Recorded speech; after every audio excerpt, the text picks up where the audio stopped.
ဗျာရိုကယ်ဗင်လင်းပါခုကျွန်တော်ကယထာလမ်းပေါ်မှာရောက်နေတယ်ယထာလမ်းဆိုတာကလေမြို့ပတ်ယထာပတ်တဲ့လမ်းပေါ့နော်မဲလမှုဖျားကြောက်ရတဲ့မြို့ပါ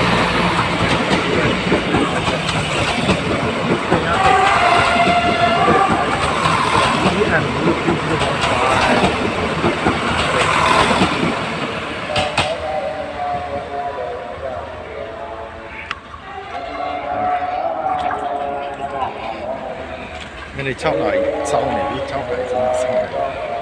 ဒီကတော့မဝင်သေးဘူးပေါ့နော်ဆက်ဘိုးပချာလာမလမှုပြပချာမလမှုပြ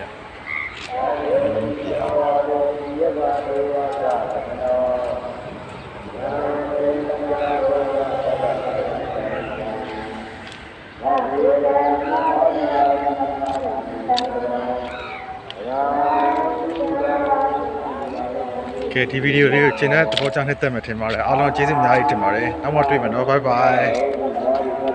have a great day